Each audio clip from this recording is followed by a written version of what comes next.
যে এলাকাতে বিড়ি বাঁধে না তারা খাচ্ছে কি? যে বর্তমানে বিড়ি বাঁধা নেই, কলকাতাতে বিড়ি বাঁধা নেই, বিড়ি আমার আপনাদের উত্তর দিনাজপুরে তো বই এলো পরে, আমাদের হেডকোয়ার্টার হচ্ছে আমার মুর্শিদাবাদে। এই মুর্শিদাবাদ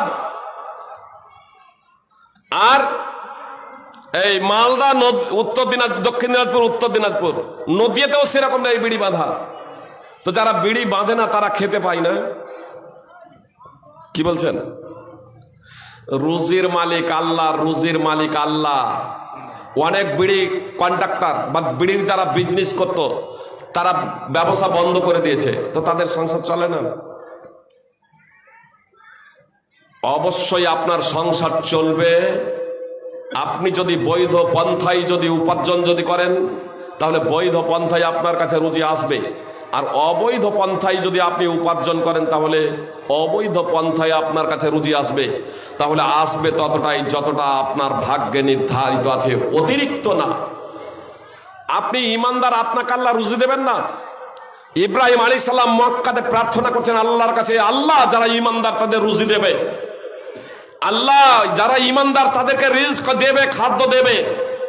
তো আল্লাহ তাআলা ইব্রাহিম আলাইহিস সালামের ওই কথার প্রেক্ষাপটে বলছেন, ওয়ামান কাফারা ফাউমাত্তিহু কলিলা, যারা আমার অবাধ্য হবে, যারা আমাকে অস্বীকার করবে, যারা আমাকে অমান্য করবে, যারা নাস্তিক কাফের মুশরিক, তাদেরকেও আমি যতদিন আয়ু দিয়েছি ততদিন রুজি দেব। যেহেতু সে অবাধ্য হয়েছে, আমাকে মানেনি, তাকে আমি টানতে টানতে জাহান্নামে নিক্ষেপ করব, তবে পার্থিব জগতে আমি তাকে রুজি দেব। সূরা বাকারা 2 নম্বর সূরার 126 নম্বর আয়াত। আল্লাহ যদি কাফের নাস্তিক মুশরিককেও রুজি দেন, তো আপনি ইমানদার আপনাকে রুজি দেবেন না? সুপ্রিয় ভাই এবং বোন, নেশাজাত দ্রব্য যা আছে সবকিছু হারাম, এতে সন্দেহের কোনো অবকাশ নেই। নেশাজাত দ্রব্য হারাম, বুঝতে পেরেছেন? যেখানে নেশাজাত দ্রব্য হারাম, তো নেশাজাত দ্রব্য তৈরি উৎপাদন করাও হারাম, এটা হারাম। আমার মা এবং বোনেরা, মা বোনেরা জনগণ সাধারণভাবে অনেকেই বলবেন যে তাহলে তারা খাবে কি? আল্লাহর উপরে ভরসা নেই, আল্লাহর উপরে আস্থা নেই। বলে